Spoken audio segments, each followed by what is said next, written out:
بشر حافی رحمۃ اللہ علیہ ایک اللہ والے گزرے، ان سے کسی نے کہا کہ کچھ لوگ ہیں جو رمضان میں اللہ کی عبادت کرتے ہیں اور رمضان کے بعد نہ اللہ سے کوئی تعلق، نہ مسجد سے کوئی تعلق، نہ قرآن کی تلاوت سے کوئی تعلق، نہ دوسرے نیک اعمال سے کوئی تعلق، بالکل ترک تعلق۔ تو انہوں نے بہت عجیب جملہ کہا، بئس القوم لا يعرفون اللہ الا فی رمضان۔ کتنے برے لوگ ہیں جو صرف رمضان ہی میں اللہ کو پہچانتے ہیں، باقی 11 مہینوں میں ان کا عمل یہ ظاہر کر رہا گویا اللہ ہے ہی نہیں، اللہ صرف رمضان میں ہے۔ کہ یہ فرشتے 3 ایسے مقام پر جس میں انسانوں کے اوپر ہولناک حالات ہوں گے، خطرناک حالات ہوں گے، اس موقع پر اطمینان دلانے کے لیے، تسلی دینے کے لیے اتریں گے کہ تمہیں ڈرنے کی ضرورت نہیں ہے۔ ایک تو موت کے وقت، ایک قبر میں، اور ایک جب قبروں سے قیامت کے دن اٹھایا جائے گا۔ یہ 3 بہت خطرناک وقت ہوں گے۔ جو نیکیوں پر جمے رہیں گے، استقامت کا مظاہرہ کریں گے، فرشتے ان موقعوں پر ان کو تسلی دیں گے، تمہارے لیے کوئی خوف و ڈر سے ایمان والوں سے کہا گیا یہ دعا مانگو، ربنا لا تزغ قلوبنا بعد اذ ہدیتنا۔ اے اللہ، تو نے ہدایت دی، نیکیوں کی توفیق دی، 1 مہینہ تیری عبادت کی توفیق دی، اب اس کے بعد ہمارے دلوں کو ٹیڑھا مت کر، گمراہی کی طرف مت لے جا۔ ربنا لا تزغ قلوبنا بعد اذ ہدیتنا۔ حضرت انس فرماتے میں نے کہا یا رسول اللہ، ہم آپ پر ایمان لے آئے، نیک اعمال انجام دیے، اب اتنے پکے سچے مومن ہو گئے، اس کے بعد بھی ہمارے دل ٹیڑھے ہو جائیں گے، غلط راستے پر چل پڑیں گے۔ تو حضور علیہ الصلوۃ نے ارشاد فرمایا، ہاں انس، ان القلوب بین اصبعین من اصابع الرحمن، یہ انسانوں کے دل رحمان کی 2 انگلیوں کے درمیان ہیں، یقلبها کیف یشاء، وہ جس طرح چاہتا ہے پلٹ دیتا ہے۔ بعض مرتبہ دیکھو نیکیاں کرنے والا انسان اچانک گمراہی کے راستے پر چل پڑتا ہے، اور بعض مرتبہ گناہوں میں، گندگی میں پڑا ہوا انسان اچانک اس کے دل کو اللہ پھیرتا ہے اور نیکیوں پر لگا دیتا ہے۔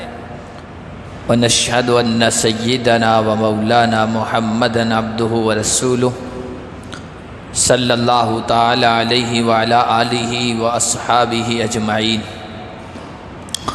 اما بعد فاعوذ باللہ من الشیطان الرجیم، بسم اللہ الرحمن الرحیم۔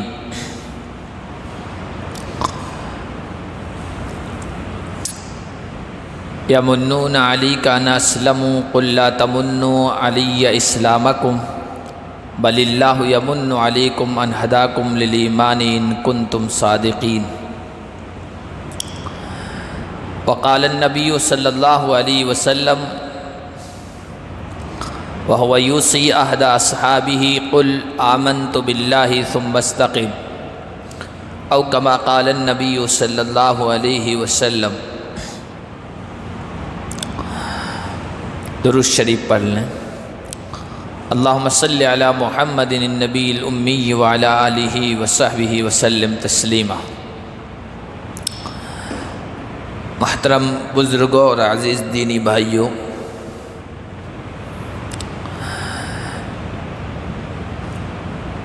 رمضان کے بابرکت مہینے کے بعد یہ پہلا جمعہ ہے۔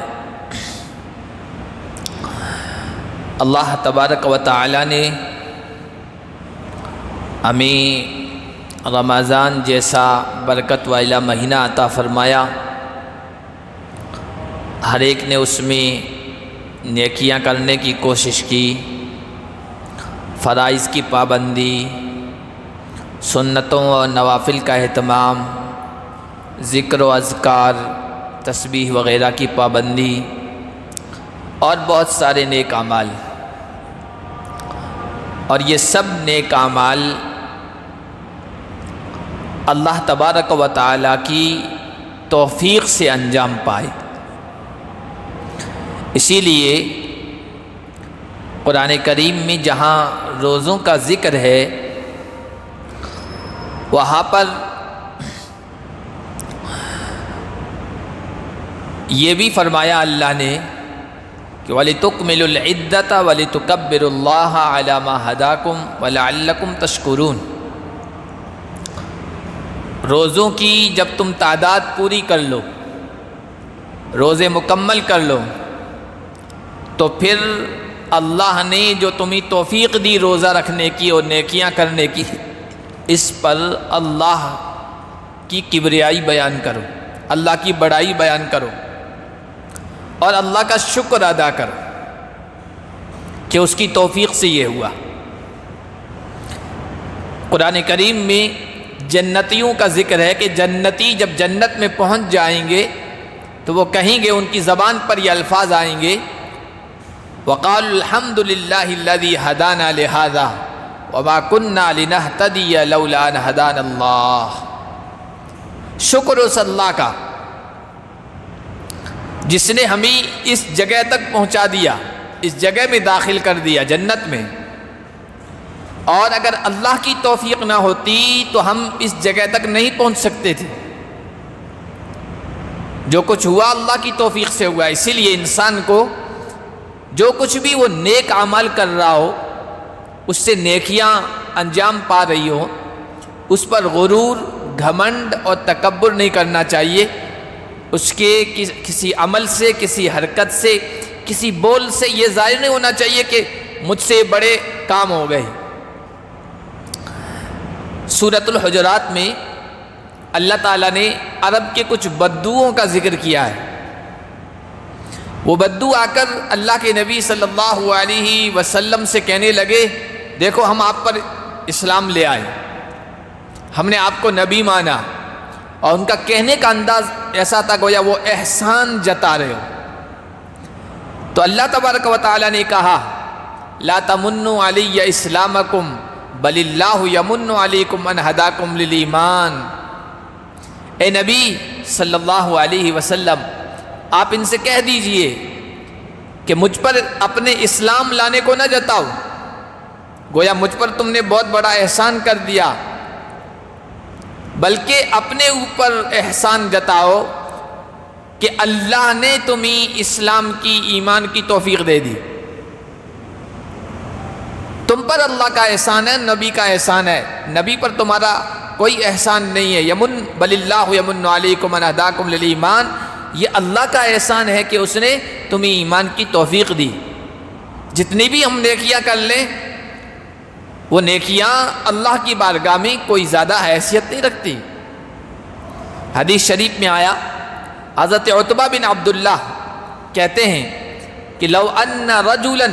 یخر علی وجهه من یوم ولد الى یوم یموت حرما فی مرضات اللہ لحقرہ یوم القیامہ۔ اگر کوئی آدمی اس دن سے، جس دن وہ پیدا ہوا ہے، ماں کے پیٹ سے باہر آیا ہے، وہ سجدے میں گر جائے اور سجدے میں پڑا رہے، اللہ کی عبادت کرتا رہے اس دن تک جس دن وہ بڑھاپے کی وجہ سے انتقال کر جائے۔ ایک تو یہ کہ جوانی میں انتقال کر گیا، پہلے نہیں، پوری زندگی جو طبعی فطری جو زندگی ہے، جتنی عمر ہے وہ پوری پائی اس نے، بوڑھا ہو گیا اور بڑھاپے تک ماں کے پیٹ سے باہر آنے سے لے کر بڑھاپے تک وہ سجدے میں گرا رہے اور اللہ کو راضی کرنے والے اعمال کرتا رہے، لحقرہ یوم القیامت،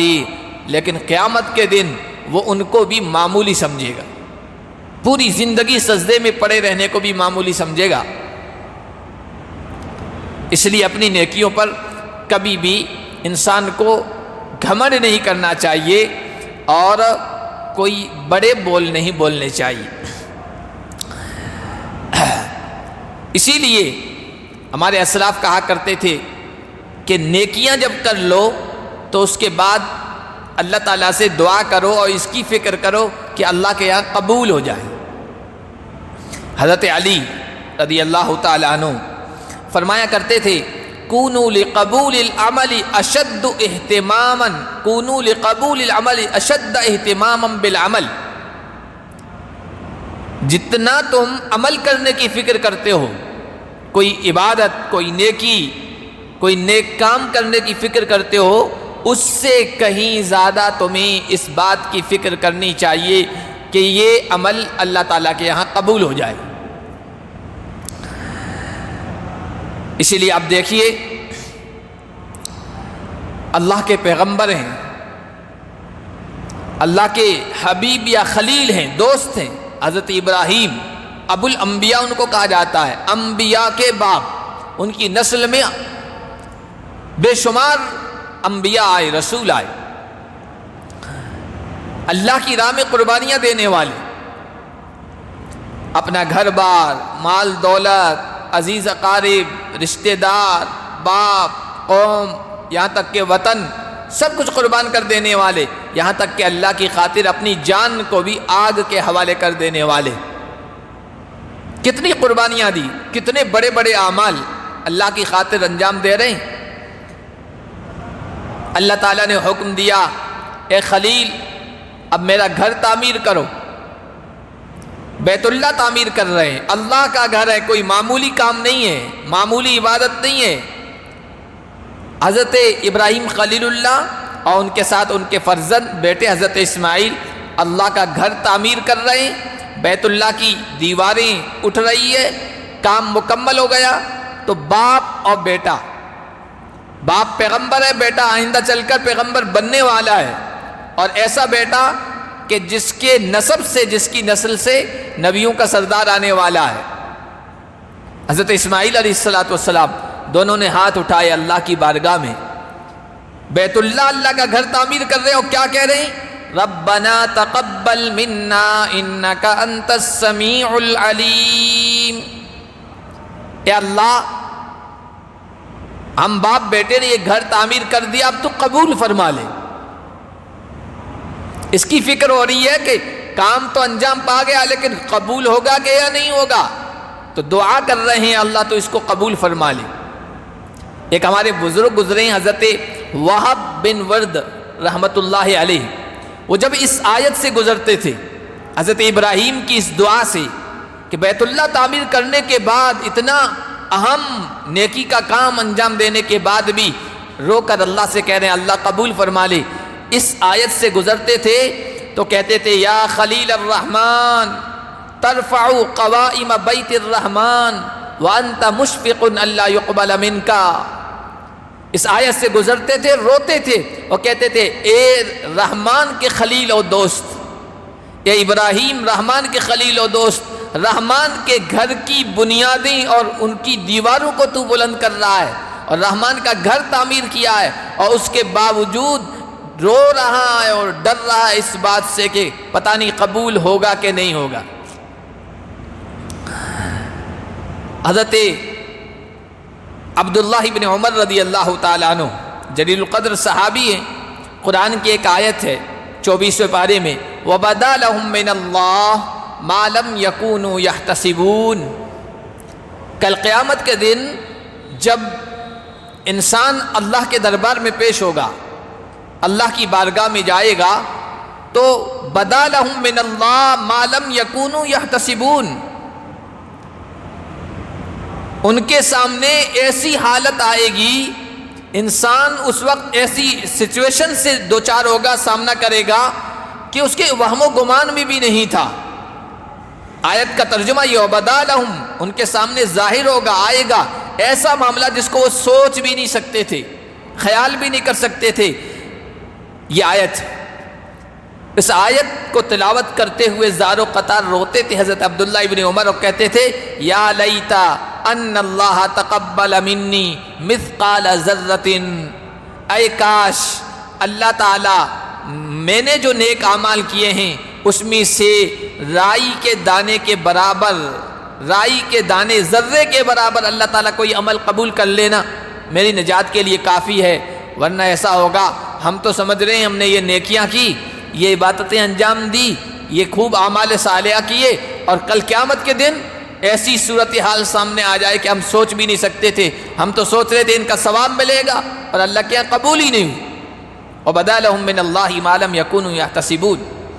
حضرت فضالہ بن عبید بھی فرمایا کرتے تھے لو انی اعلم ان اللہ تقبل منی مثقال حبۃ من خردل احب الی من الدنیا وما فیہا، کاش مجھے معلوم ہو جائے کہ اللہ تبارک و تعالیٰ نے میں نے جتنی نیکیاں کی ہے، نیک اعمال کیے ہیں، ان میں سے رائی کے دانے کے برابر اللہ تعالیٰ نے قبول فرما لیا ہے، تو یہ میرے لیے دنیا اور دنیا کے سارے خزانوں سے زیادہ محبوب اور پسندیدہ ہے۔ اللہ تعالیٰ کے یہاں قبول ہونا یہ اصل ہے، اعمال کرنا یہ اصل نہیں ہے، فکر اس کی ہونی چاہیے، عمل کریں اور کرنے کے بعد اس کی فکر ہو اللہ کے یہاں بھی قبول ہو جائے، کہیں ایسا نہ ہو کہ رد کر دیا جائے۔ بہت مشہور حدیث ہے مسلم شریف کی کہ کل قیامت کے دن اللہ کے دربار میں ایک عالم کو لایا جائے گا، ایک مالدار سخی انسان کو لایا جائے گا، اور ایک شہید کو لایا جائے گا۔ ایک علم سکھا رہا تھا، دین سکھا رہا تھا، اور دوسرا اللہ کا دیا ہوا مال خرچ کر رہا تھا، خوب سخاوت کر رہا تھا، اللہ کی راہ میں لٹا رہا تھا، اور تیسرا آدمی جس نے اپنی جان تک اللہ کی راہ میں قربان کر دی۔ بہت اہم کام ہے تینوں، لیکن اللہ تعالیٰ کے دربار میں کہا جائے گا وہاں سے کہ تم نے یہ سب کام دکھاوے کے لیے کیے تھے، تم نے یہ کام دکھاوے کے لیے کیے تھے۔ کہا جائے کہ بڑا عالم ہے، کہا جائے بڑا فیاض، بڑا سخی و داتا ہے، دینے والا ہے، اور کہا جائے کہ بڑا بہادر انسان تھا، اللہ کی راہ میں اپنی جان قربان کر دی، گردن کٹوا لی، اس لیے یہ کام کیے تھے، قبول نہیں ہے ہمارے ہاں، رد کر دیے جائیں گے۔ اس لیے نیکی کرنے کے بعد انسان کو اس بات کی فکر کرتے رہنا چاہیے، بلکہ ڈرتے رہنا چاہیے، اللہ سے دعا کرتے رہنا چاہیے کہ اللہ قبول فرما لے۔ جو پکے سچے ایمان والے ہیں ان کی نشانی اللہ نے قرآن میں یہی بیان فرمائی کہ نیکی کرنے کے بعد وہ یہ نہیں سوچتے کہ بس اب تو ہو گیا، ہمارا کام بن گیا، رمضان میں تراویح بھی پڑھ لی، روزے بھی سر رکھ لیے، قرآن کی تلاوت بھی کر لی، سخاوت بھی کر لی، زکوٰۃ بھی ادا کر لی، اب تو ہم پکے جنتی نہیں۔ پکے اہل ایمان کی نشانی یہ بتائی 18ویں پارے سورۃ المؤمنون میں اللہ نے فرمایا والذین یؤتون ما آتوا وقلوبهم وجلة انہم الی ربہم راجعون اولئک یسارعون فی الخیرات وہم لہا سابقون۔ کہ اللہ کے نیک بندے وہ ہیں جو کچھ دیتے ہیں وہ اس حال میں ڈرتے ہیں، ان کی کیفیت یہ ہوتی ہے کہ وہ ڈرتے رہتے ہیں، ان کے دل کانپ رہے ہوتے ہیں، ان کے دل لرز رہے ہوتے ہیں۔ حضرت عائشہ صدیقہ رضی اللہ تعالی عنہ نے اللہ کے نبی صلی اللہ علیہ وسلم سے پوچھا یا رسول اللہ،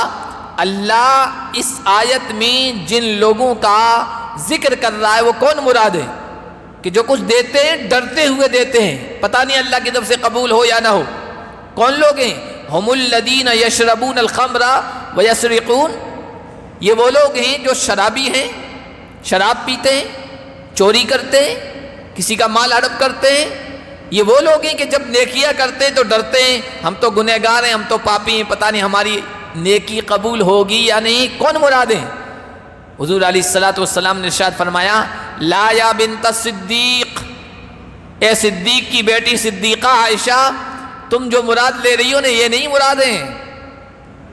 بلکہ یہ وہ لوگ ہیں ہم الذین یصلون ویصومون ویتصدقون،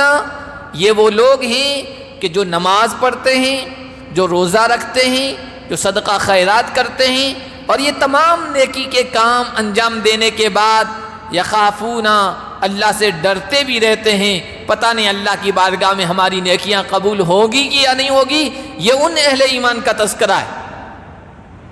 تو اہل ایمان نیکی کرنے کے بعد، عبادت کرنے کے بعد، اعمال صالحہ کرنے کے بعد اس بات سے بھی ڈرتے رہتے ہیں پتہ نہیں اللہ کے یہاں یہ قبول ہوئے ہیں کہ نہیں ہوئے ہیں۔ اسی لیے ایک بزرگ فرماتے ہیں کہ ہم نے اپنے اسلاف کو پایا ادرکتہم یجتہدون فی العمل، ہم نے اپنے پہلے بزرگوں کو، مسلمانوں کو پایا کہ وہ نیک عمل میں خوب محنت کرتے تھے، خوب محنت کرتے تھے اللہ کی عبادت میں، نیک اعمال میں، اور جب وہ کام انجام پاتا تھا، محنت کر لیتے تھے، تو پھر اس کے بعد ان کو یہ فکر دامن گیر ہو جاتی تھی، یہ ٹینشن ہو جاتی تھی اب اللہ کے یہاں قبول بھی ہوگا کہ نہیں ہوگا۔ اور پچھلے جمعہ کو بھی ہم نے ایک بات نقل کی تھی کہ ہمارے اسلاف 6 مہینے تو رمضان کی دعا کرتے تھے، اللہ رمضان آ جائے، رمضان مل جائے، اور باقی 6 مہینے اس بات کی دعا کرتے تھے اللہ رمضان میں جو نیکیاں ہوئی ہیں اب تو ان کو قبول فرما لے۔ حضرت عبداللہ ابن مسعود رضی اللہ تعالیٰ عنہ صحابی ہیں، جلیل القدر صحابی، بڑے صحابہ میں سے اہل علم، نیکی کرنے کے بعد، یا جیسے رمضان نیکیوں کا موسم ہے تو اس کے بعد فرمایا کرتے تھے من ھذا المقبول منا فنہنیہ والمحروم منا فنعزیہ۔ اگر ہمیں معلوم ہو جائے کہ کس کا عمل قبول ہو گیا، اللہ کی بارگاہ میں پسند کر لیا گیا، تو پھر ہم اس کو مبارکباد دیں، جیسے عید کی مبارکباد دیتے ہیں نا، ہم اسے مبارکباد دیں کہ تو مبارکباد کے قابل ہے کہ تیرا عمل، تیری عبادت، تیری محنت قبول کر لی گئی، اور ہمیں معلوم ہو جائے کہ بھائی کس کی عبادت ٹھکرا دی گئی، کون محروم کر دیا گیا، فنعزیہ، تو ہم اس کی تعزیت کریں، ہم اس کو تسلی دیں کہ بھائی آئندہ اور محنت کرو، پھر دوبارہ اللہ کی عبادت کرو، ہو سکتا ہے پھر اللہ تعالیٰ قبول فرما لے۔ تو اس بات کی ہمیں فکر رہنی چاہیے کہ نیک عمل کرنے کے بعد اللہ تعالیٰ سے اس کی قبولیت کی دعا مانگیں، یا اللہ اس کو قبول فرما لے، اور نیک اعمال پر انحصار نہ کریں، بس کام ہم نے انجام دے دیا، عبادت کر لی، اب تو بخشے بخشائے ہو گئے، نہیں۔ قرآن میں آیا کہ کل قیامت کے دن سب سے زیادہ خسارے، گھاٹے اور نقصان میں وہ لوگ ہوں گے جو یہ سمجھ رہے تھے کہ ہم نے تو نیک اعمال کی، یہ ہمارے کام آئیں گے، لیکن اللہ کے دربار میں اس حال میں پہنچیں گے کہ ان کے اعمال کا کوئی وزن نہیں ہوگا، اللہ کے ہاں کوئی اہمیت نہیں ہوگی۔ قُلْ هَلْ نُنَبِّئُكُمْ بِالْأَخْسَرِينَ أَعْمَالًا، اے نبی آپ ان سے کہیے کیا میں تم کو بتاؤں ان لوگوں کے بارے میں جو عمل میں گھاٹے میں ہوں گے، نقصان میں ہوں گے؟ کون؟ الذین ضل سعیہم فی الحیات الدنیا وہم یحسبون انہم یحسنون صنعا، جن کی کوشش دنیا میں، جو انہوں نے کوششیں کی، محنتیں کی، عبادتیں کی، نیک اعمال کیے، وہ سب بیکار گئے، سب پر پانی پھر گیا۔ ضل سعیہم فی الحیات الدنیا وہم یحسبون انہم یحسنون صنعا، اور وہ خود یہ سمجھ رہے تھے، ان کا گمان یہ تھا کہ ہم تو اچھے اعمال کر رہے ہیں، ہم تو نیک اعمال کر رہے ہیں، ہم تو عبادت کر رہے ہیں، ہماری تو کام آئے گی۔ اولئک الذین کفروا بآیات ربہم ولقائہ فحبطت اعمالہم، یہ وہ لوگ ہوں گے جنہوں نے اپنے رب کی آیات کا انکار کیا اور ان کے اعمال بیکار گئے۔ اعمال ہمارے اللہ کی بارگاہ میں قبول ہوئے یا نہیں ہوئے، اس کی کیا علامت ہے، اس کی کیا نشانی؟ تو علماء کرام نے لکھا کہ اعمال اللہ کی بارگاہ میں قبول ہوئے یعنی اس کی علامت، سب سے بڑی نشانی یہ ہے اعمال پر مداومت، اعمال پر ہمیشگی۔ جو عبادت ہم رمضان میں کرتے تھے، جو نیکیاں کرتے تھے، ان نیکیوں کی شکل ابھی باقی ہے، وہ نیکیاں بعد میں بھی ہم سے انجام پا رہی ہیں۔ اب روزے تو فرض نہیں ہے روزے، لیکن نماز، 5 وقتہ نماز کی پابندی ہو رہی ہے، روزانہ ہمارا قرآن کا معمول بھی ہے،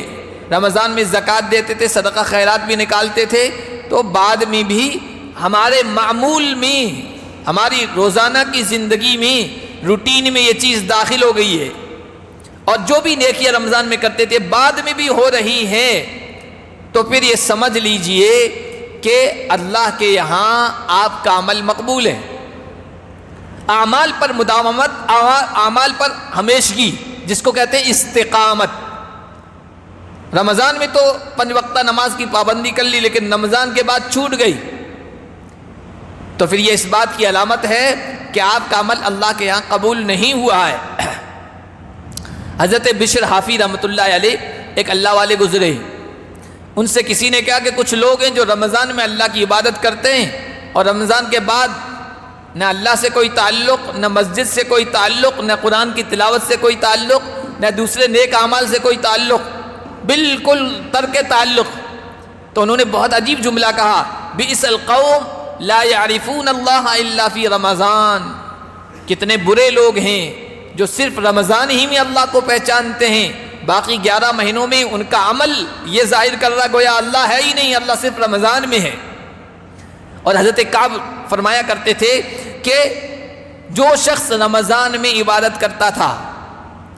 رمضان میں نیکیاں کرتا تھا، اور رمضان کے بعد اس نے وہ عبادت چھوڑ دی، ترک کر دی، تو اس نے اللہ کی نافرمانی کی ہے،